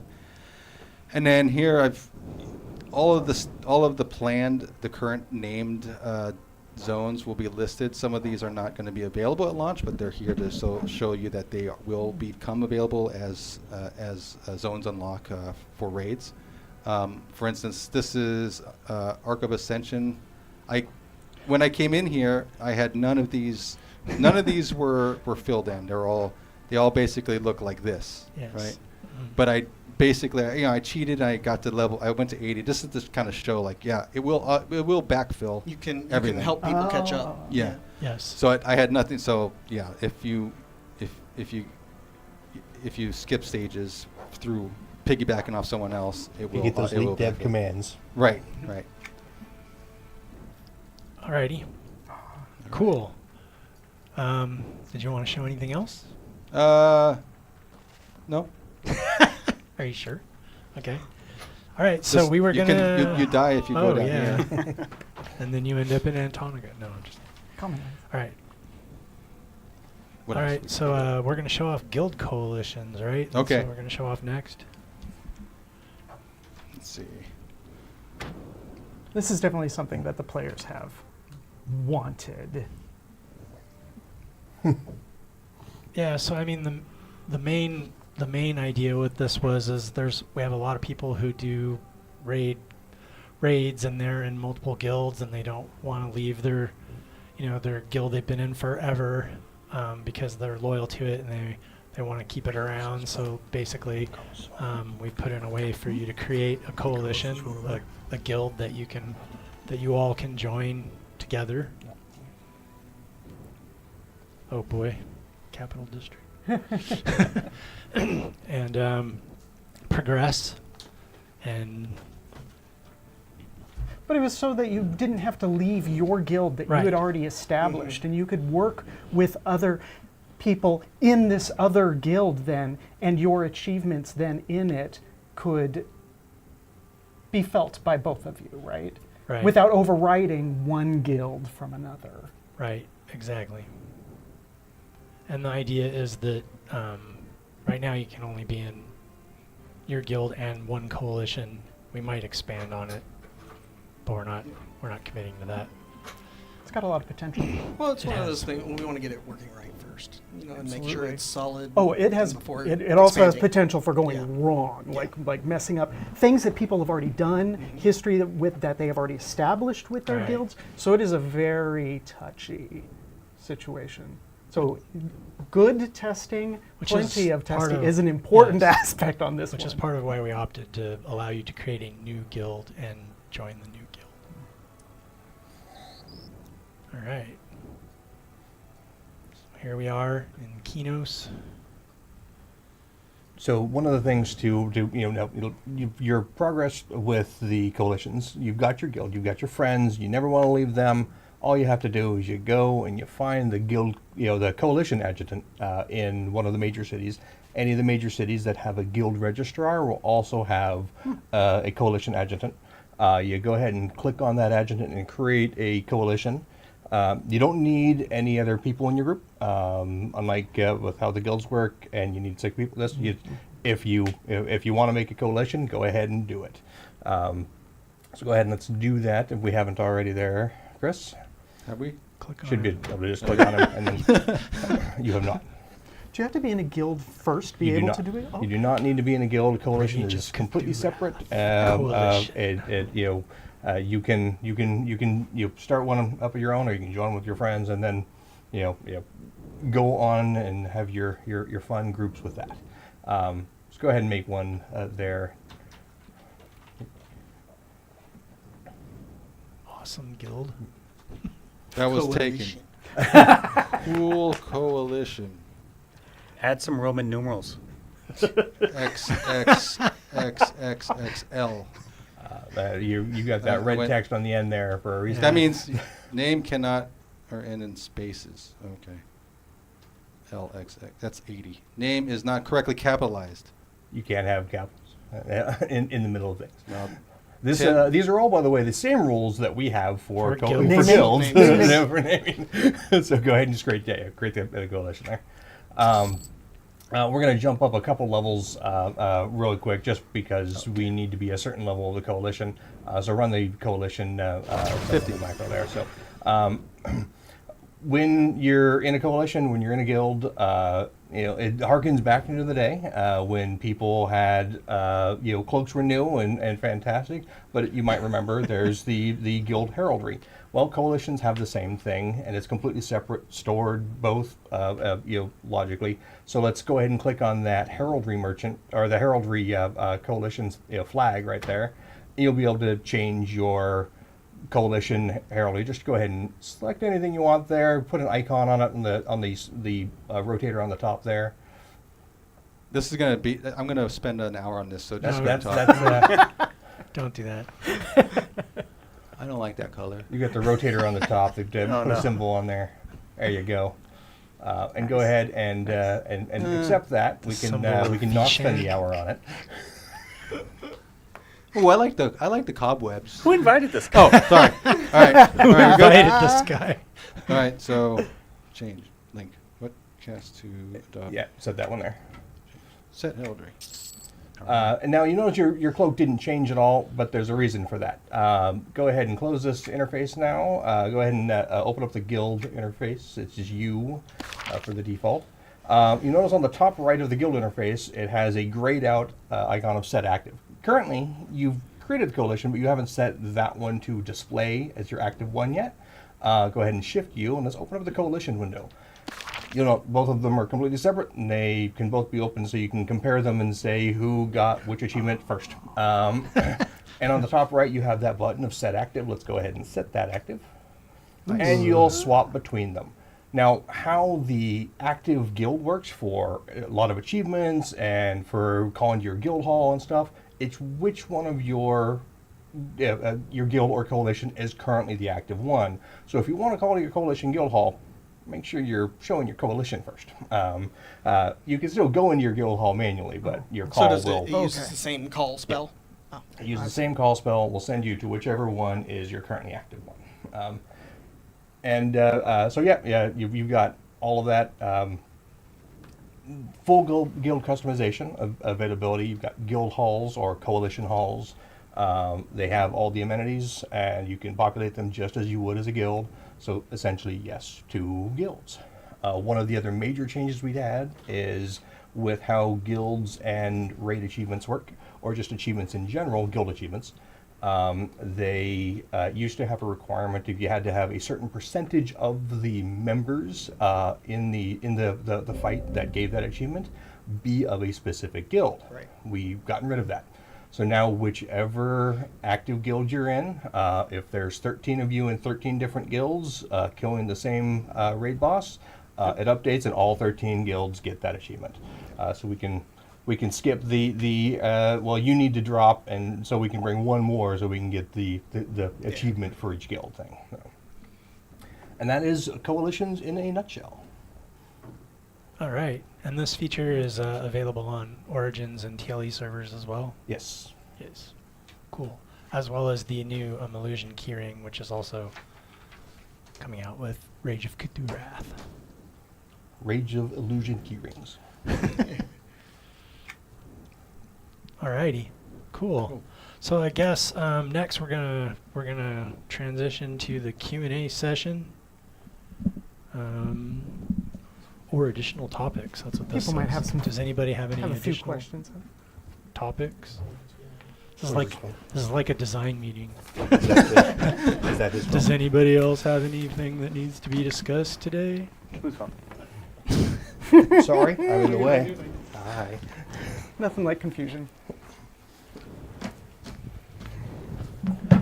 Let's get ready for all the art questions this time. Art. Yeah. I did see Alright. one on the forums where they were asking the inspiration for all sorts of the different zones, but also the aesthetics to this, and just like wanting to know if there were other pop culture like polls that you had made, or if this was just what had seeped into different artists Oh, through I time. can read No, that. pure drugs and alcohol. Yeah. No, I'm kidding. No. Oh We my always God, start don't working say with you that. guys and, read Yeah, the document yeah. to get a bit of your ideas. You guys provide a lot of reference. And then from that, we kind of talk. We do what we call like 3D sketches, which is broadly shape out the area, throw some old objects in there sometimes just to kind of explain height or visual feel. And from there, we start to whittle. Again, like I Yeah. mentioned with the sprawl, it started with the snakes. And then we actually put the snakes in there, and then Nick Viator, who created the sprawl, started to cage them with all that lacing, and that sold the rest of it. Like it was containing it, and it, again, didn't make it just seem like it was topside. There's Right. again something under, and it goes from there. And Or one of us gets a huge idea, like Oh, yeah. halfway through the design or halfway Well, through the art. and that's we what we happened meet with up real quick. Zanzibos. Yeah. It started nothing like what it ended up with, and for the better. Yeah. And then between Nathan and myself and the artists, we wanted each of the void zones to kind of be different, like you were saying. We had one that was kind of on the darker side, and then one that was more on the arid side, and then one that was more, for lack of a better term, kind of happier. So we wanted Not too contrast happy. between, not too happy, Oh but god, none of it's happening. contrast between all three, but still had stuff linking them together. All right. Cool. The first question we have is, are the Prelude merchant items going to be available after launch? They are, but it's not going to be the same way that you've seen some of the other ones available. So you've got the coins are going to be dropping. You're still going to be able to go back and to get those from those merchants. There's also going to be some more items that are coming in Some when new the stuff. expansion launches. So you're going to have more reason to go to them. You're going to have more reason to spend those coins, but they are not going away, nor are the components. So you can get that new fuel. I think it was a fuel. It wasn't a primary component. I think it was fuel. But anyway, it's dropping as part of the Prelude, and then it will continue to drop as well and be available in the expansion. All right, cool. Does this void retcon the original void with the Shadowmen? A different void, a void where Tyr was imprisoned, question mark? No, not a different one. And does not retcon, does not destroy, builds upon, shows you another area. This is Zebreth Tendril. And so it's just a completely different section of the void. And the void is massive. No, So- it's Limit. does not have an end Right, to yes. it. Like it is immeasurable. It is to that actual definition of just like there is no end to this. And so all sorts of things have ended up there through time, and they will all be consumed. And that is the base lore that we absolutely have stuck to about the void. Nothing here will conflict with what you were told, what you had heard, depending upon the point of view, though. Remember, sometimes you get narrators that you can't trust. You got to know that their knowledge is limited to them and what they know. But that said, when you go back and you look at the things that we know, those anchor knowledge points, no, none of this goes against it. It builds. And just to quickly add to that, if you actually look at the original Void architecture, you will see some of the same shapes in the new Void kit that we've done in there. So there are some nods. It's obviously As there should a be. different Loosely set, influenced. but you can see some similarities because again, we wanted it to tie in, but Yeah. not be the same. Because we do the same thing. We want to honor this stuff. We don't want to say, oh, that didn't happen, or do some hand waving. Like my favorite aspect of storytelling is actually the yes and that we do every single year. Not only with our game, but also with EQ. And it's, to me, that is some of the most rewarding spots that I get in, is the challenge of like, oh no, what lore do I have to then know to make sure that we don't conflict with something that's been established? Stay tuned for when we answer some planet-side queries. Mysteries, that is. Cool. We already answered this, but are coalitions live server only? No, they are not. They will be available on TLE and the Origins server. Any mythical items this expansion? Stay tuned and find out. What I will say is there are powerful items, absolutely. As Carlos alluded to earlier, there's some specific things that drop in raids that have effects, and those obviously, as you get further up those raids and further up those Untolds, those will also get more powerful, and who knows where it may lead. Yes. There are surprises. Oh yeah. Like, yes. Let's see. Would you please provide some insight into your process to make class changes in this expansion? Specifically, on what basis are you tuning class skills CAs? So this expansion, one of the big driving goals is to try to squish the disparity some. Take some of the top stuff and get the bottom stuff closer to it. So that is our goal, and as we've been doing the tuning throughout the beta, it is looking at our numbers that people are doing currently on beta, throwing away all of the numbers that come from the people that are using the level 120 spells. The percentage of that is way too high for my comfort. Use your spell upgrades, please. This last week or so, we've gotten a lot of people that have switched over, and I think they're noticing the change. Even if you don't think they're better, I mean, that's kind of the idea, is use them so that we can collect data. Yeah, and we can, exactly. We can make sure they're right. But and then using those those numbers that we're getting from those to bring things closer together. Like our last tuning round brought some things down, and a lot of other classes further up. And that will happen. Hopefully, one more round of it. But it's not tuned to try to make things really powerful or blow out the balance that we've currently got tuning right now. But just a few things that are bring that obviously squish off. further further together, so that there's less disparity and massive a jump in classes versus classes. Okay, and I feel like that answers the second question as well, on how we monitor it. Was there anything else you wanted? Every time you hit a mob, we log it. Every time you start an encounter, we log it, and those logs and stuff are what we're using. And they're for pretty that. in depth too. It's not just, hey, he hit it this mob for this much. You could see some of their stats, some of the influences, what buffs, that type stuff. So it's pretty in depth. That's how you knew that there was a bunch of 120 spells? Yeah, because instead of like on a normal player parse, you're seeing the spell name that hit, but you're not seeing what version of that spell it was. What we get is the actual version of that spell. We know exactly which one you're hitting it with each time. All right, cool. This is an interesting question. Are you aware of how lost everyone got on those platforms in Yongaroth, Aguffel, Sprawl? And were you secretly watching us go back and forth and snickering at Not us? secretly. Just out loud. The platforms It's in gotta be Yongaroth? the layering or the ruins. Good. That's my answer to that. Was it good? Was it? Yeah. All right, next question. Is the consumer at That's the fun. end of the signature line a playful nod to the appetites of the consumers who play the game? No. However, the endlessness of the void is much like the hunger for specific cheesecakes that some of our players may have. Oh, jeez. That's fun. That is fun. Don't encourage him. Okay, is the void in space or is it in another dimension? Another dimension. Absolutely. It's in the another void. dimension. Yeah. I think Is that's the important is the with void Lukeland- with flat or Lukeland's- round? Yeah, he's not in the void, mind you. Like you get that.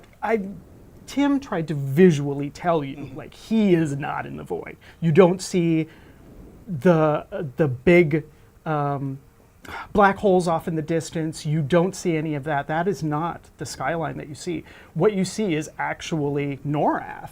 And so, like, he's not there, but that is where the void can reach first. And so, because of what he did, because of what he used to make his plane. But the void itself, no, that's not in space. That it's in its own dimension. Yeah, absolutely. Alrighty, cool. Do you get excited for X-Pax, or is it just cortisol season for you? Anyone answer?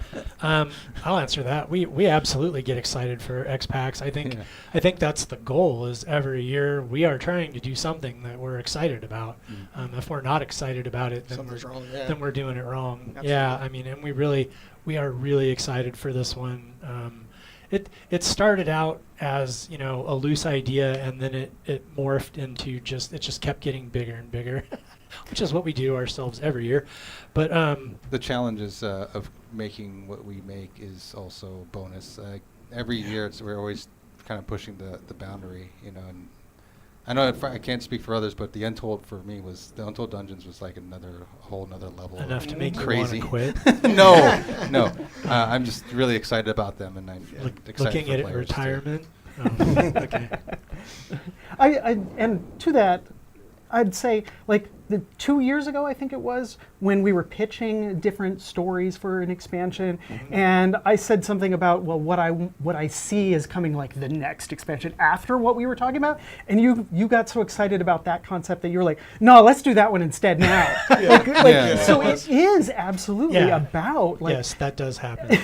is there something exciting? Because, my goodness, if we aren't excited about it, you don't want us putting it out there. You don't want us working on it. Yeah. We want to be excited about it because we want to be able to say, you're going to be excited about this too. I think a good example would be the trade skill, the bug collections. Some of you guys saw that in beta, where, you know, you finish off the node and you can get a little collectible and stuff like that. And it was working fine, but we saw a lot of potential in it and really want to put more time into it and kind of make it a little better. So we held it back, and we're going to kind of tackle it a different way. It was to make something it more that fun. we felt was cool enough that we need to do it right and put some more time. There can be into some it. more. There was some cool Yeah. ways we could interact with it, and we didn't have the ability to do it with the expansions. Right. Not with the time available right Right. now, but Yeah. some more bells and whistles on it. I think that'll, And also the way we do expansions is it is by committee. I mean, everybody is allowed to bring ideas. Everybody's allowed to have a pitch. There are no bad ideas until we get to the actual meeting, and then there's bad ideas. But I've had a couple doozies. Some Yes, of them there's don't been mesh well doozies. with each other, Right. but we Right. even try to incorporate different people's ideas of, like, oh, that was your pitch, but what if we did use it in this expansion? What if this person's idea and yours can actually go together? Yeah. And I love that collaboration. It's very similar to the way EQ does theirs. I mean, they do kind of the same process. They're a bit more serious about it. But yeah, so let's Most see. of mine ours. gets shot down That's not true. By me. by Tim. Is there a maximum number of people who can join the public quests? There will be after this. No. I mean, we on beta there were tons of people participating in the Sodden PQ, and because I was basically the only one available on beta. So, and that one I had unlocked it. Originally, it was only going to be one version of Sodden up at a time because I was trying to avoid any possible exploits where you can just run multiple. Don't give them ideas. No, it's covered. It's 100% working. There's no way around it. But that was causing a bit of It was blocking people from getting in. Yeah, it was blocking people from getting in. The zone was capped at the maximum number of players. So then we opened it up to multiple instances of the overland zones that they take place in, and I think that'll alleviate a lot of the issues that we experienced in the first week or two of beta. Yeah, and So with we're- multiple zones having PQs and stuff, it won't be like you have to go to this one Right. every time. Yeah. I mean, the sodden one can be active at the same time as the blinding, and maybe there's a lot more people in the blinding, and you want to piggyback on them and help them out and complete that, and you can just ignore the sodden one at that time because it's the same PQ, just takes place in different overlay Attack zones. point. Yeah, attack Or points. incursion point. Yeah. Okay. Will there be a new expansion guide quest at launch? I need the 8-ball. Yes, there will be. Will solo players have gear they can buy with the expansion currency? Yes, but within limit. Solo players won't be buying raid gear with the expansion currency. You will have some things that you purchase with the expansion gear currency that are gear related and just straight up gear. But you won't be buying into heroics without participating in heroics. Not with the expansion currency. Not without playing some of those. Right. So We there's want you to play there's a together. progression as you would expect. And trade skills, they've got some armor that they're creating as well that is useful. Correct. All right. Can you make the giant eyeballs in the zone follow your movement? Wait, which ones? Most of them do. Most of them do. Oh, I think they're talking about the Zanzibos They might be ones, talking which is about the roll around. Zanzibos. Oh, the no. problem is they're looking at everybody's movement. They said Yeah. they said giant eyeballs. Yeah. Yeah. Not those. as opposed to the ones bigger than your torso. Maybe they're looking out for something you haven't seen yet. Okay. This question sounds a bit snippy. How about adjusting the loot to be dropped by percentage of classes that use it instead of percentage of types of armor? Well, first off, there's not that much difference between types of armor and percentage of classes that use it. Leather wearers versus chain wearers versus cloth wearers and plate wearers. There's not that big of a difference. 6 people, I think, for chain, and or is it 7? And 4 for the cloth wearers is there were 6 for the I guess I'm thinking archetypes instead of Well, things for that. But something to mention would be that in raid drops, the armor is dropping in patterns this Yes. year. So, Oh, yeah, so there it you won't go. be like you get chain every drop. No, you'll get a leg pattern or you'll get an arm pattern or something like that, and it'll be a little bit more distributable. Yeah. Distributable. But more importantly Is that a word? than just those raw numbers is also we have to make sure we're accounting for everybody. If you don't happen to have any cloth wearers in your guild, your cloth wearers, the cloth stuff's going to go. But there's going to be guilds that are heavier the other way. We can't you really shortchange one because it really does shortchange them. They have to have equal distribution of the gear because they aren't looking at their character as I am this percentage of gear. They're looking at it as I am one of the people playing the game, Right. and they want that equal shot at something. And so it gets a little convoluted, and it gets quite a bit messy if we really get too in the weeds with The it. patterns is something we've been talking about. I think it's going to help a lot. In Yeah, the I raid, think so for too. raid I gear. think so too. The patterns are very, very welcomed. All right. Speaking as a raider myself. Yeah. Let's see. What is your favorite thing you've worked on in the expansion? All answer. Should we all answer at once? On top of each other. No? Go back? I'm Oh, on we the got wrong something else page. first. We'll get to that one. I don't know what you're talking Now about. you have time to think. You might have to close Oh, it, that's reopen easy. it. Okay, good. I'm not seeing I've it. refreshed my page, and now I've got the document's having issues. Our questions are not updating quickly. We can answer that one while it's all wonky. There we go. I'm not seeing it. What am I missing? That was the next I've got question it. on here. Can you chat in Coalition or Guild chat?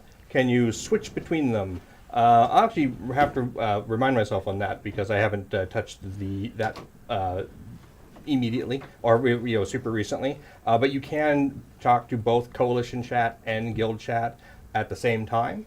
You can see them at the same time. good. I just have to refresh myself on how we do that. Because I don't remember if it just is a different channel or if it is with a like a bull switch. So I'll take a look and make sure. But yes, you're supposed to be able to talk to both at the same time and distinctly see whether which is Coalition chat and which is Guild chat. And you can also like change the colors of the chat, right? So that Well, that's maybe. so you know that your coalition is always orange and your guild is always green. I don't know. Now, I don't know if we did that. I don't think we did that. Okay.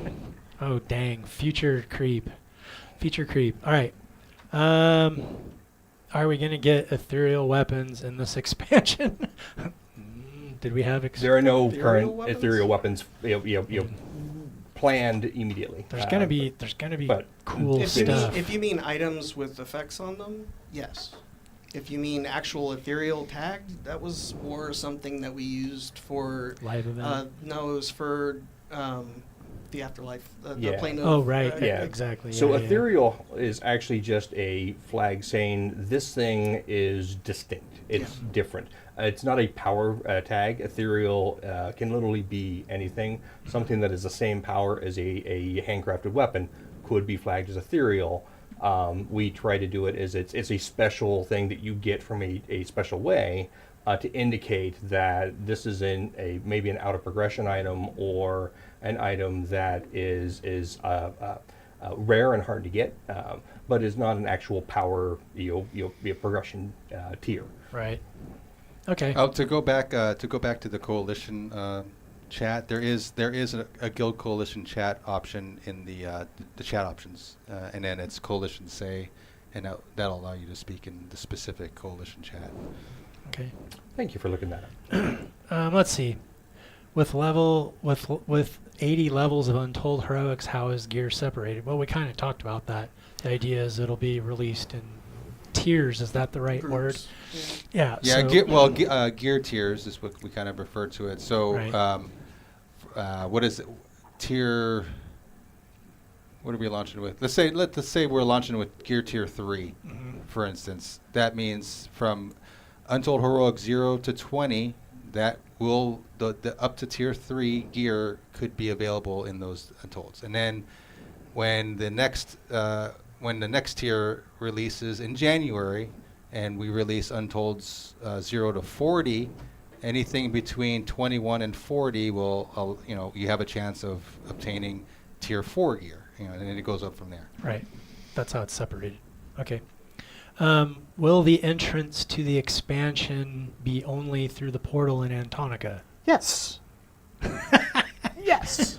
Now, that's going to be your first time. You've got to go there anyway to get that story from Lady Najma. To start the And, story. and to start it. So that's not going to be a stumbling block for you. You need to get that. You cannot just pop right over to Yongaroth through any means, not even the ports that you get in your house. You have to unlock that first. Right. But there You are ways just to have get to there do this after. really small little thing. And then your alt characters, though, they get the freedom because now you've done it once, right? You've made that. You've seen the story unfold. So we're okay with your alts just jumping ahead. That's fine. But yeah, it's not going to be on the spires. It's not on the... It's a different travel network. Oh, absolutely, absolutely. Much like when we put in the Maldura tinkered gate. So much the same way. Yeah. So I do anticipate Antonica is going to get slammed with people. On day one. Yeah, that'll be fun to. Everybody's to going to log see. out there. Oh my gosh. Don't say it's going to crash, but that's what went through my mind. Yeah. So it is there to start with. That is the only place. Right. Okay. Let's see.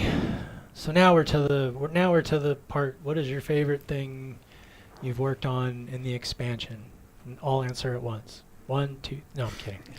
All right. Does anybody? I'll start with I already mentioned it. The Untold Heroics was my favorite. Definitely my favorite. Still is because I'm still working on it.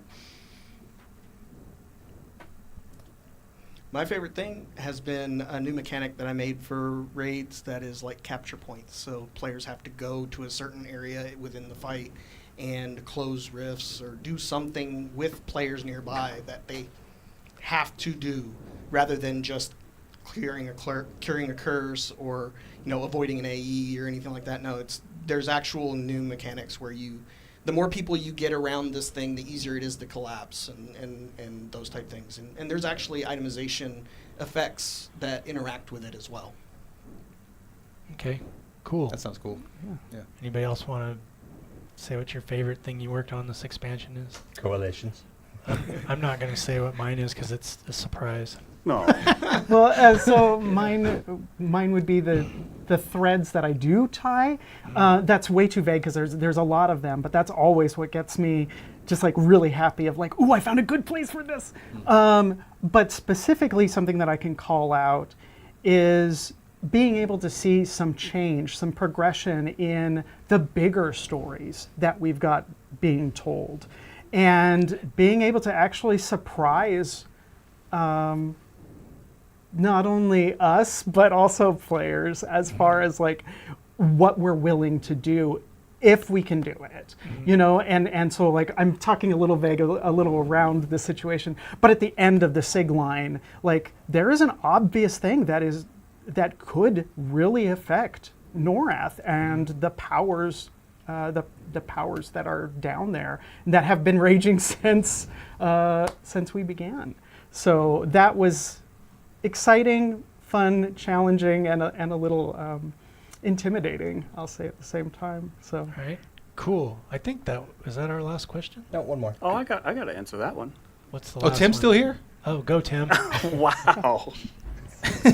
What? My favorite thing, I've been asking Design to let me do this for years, and we finally got rid of Thundering Steps. No, That's hilarious. the middle of Zanzibos, just because of how it Yeah. became. Yeah. Story to tell for another time once you guys see more. But it was one of those, we're doubting it, and then it kind of All filled The together. 11th just became- the 11th hour. it's exactly, just like- and just a lot of talking back and forth late nights and trying ideas, and we're like, oh my gosh, this is cool, something different. Right. Will only get better with time. I'll say that. All right, cool. There Is is that one more it? question on there. Just says, what is the favorite thing overall in the expansion? What is kind your of the same as the favorite? original Yeah, it's one. kind of. I thought it was the same question twice, but I guess it's not. One you worked on and what's overall? Overall, What is your favorite thing overall? Getting to define I think collaborating with everybody. Oh yeah, for sure. That's corny, but it's true. No, it's true. The It's eyeballs, absolutely actually. true. My favorite thing in the expansion overall is all the eyeballs. getting to define what the void is. I mean, to be Yeah. honest, the new Lamia are really, really cool. So I mean, that's probably my favorite part. Yeah, that's actually so. Like every year when we do an expansion, we work really hard to come up with a bestiary. We try to make sure that when you're in a new zone or any zone, that there's something new there for you to see. Besides, obviously the geometry, but as far as population and stuff like that, our guy Dave Brown, he's an integral part of that. Helps us plan all that out and tell us what's stupid. But so we actually have a lot of not necessarily new creatures, but new creature models to see and new stuff to. Based on things you know. Yes, Yeah. a lot of it is based on things because. A lot of it, I requested a lot of things that I thought they would just shoot down because of how ridiculous and Those dumb are it the is. That's every year. mutations within Yeah, but Zanzibos. Yeah. then when I never heard back from him, and then it's already like 2 months into It's the because expansion he's cycle. crying.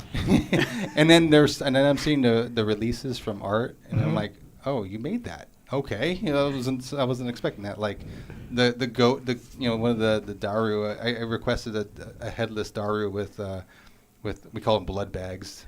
The void bags are they're basically floating hearts, but I requested a headless goat with one of those floating heart As the Void head. guys cyst. as its Yeah. head, and Uh-huh. they didn't bat an eye. They just made it, and I was like, wow. Yeah. Okay. Don't get used to that. Yeah. You've trolled them enough. They just now accept. Right. But there's a reason for requesting those kind of weird models because of the gazers and what they're creating in Zanzibos. But yeah, that was a nice surprise. I got almost everything I requested this year, which is I can't say it's a first, but I'm batting like it's like having 900 a Christmas this time. list, right? It's like Yeah. having a Christmas list, and you got. I think Tim's right. Like, lower the expectations for next year then. Okay, cool. Okay, well, we're almost coming to the end of this very long live cast, and we're going to show off some stuff. So this stuff is available now on the store. So with our amazing key art. What's the name of the guy that does our key art? Yeah, Krem. We're going to have posters. So here's one of the posters that's going to blend into the background. These are really nice paper, by the way. It's thick stuff. It's thick Thick stuff. paper. The colors are crazy vibrant. I probably can't see it on. Every time he raises it, there is no canter. Hold that. And then we also have desk mats. So we've got I don't know what this size is called, medium. Medium is correct. I think that's an Medium. adult cat size. Adult cat size. Yeah, it's like and then we have Slightly larger cat. another size up, slightly larger cat. Yeah, cool. And then my favorite, which I get all of these, and I use them as my mouse pads. Yes, It's a giant. is the mouse. Yeah, giant full one. desk Yeah, pad. yeah, because it fits underneath your keyboard, right? Yep. So you have your keyboard and your mouse just on this, and you don't have to worry about flying off your mouse pad. So I love these things. Alrighty. Cool. That will conclude our Rage of Cthurath, EverQuest 2 Rage of Cthurath live stream, One live more. cast. When's it going live? Oh, when is it going live?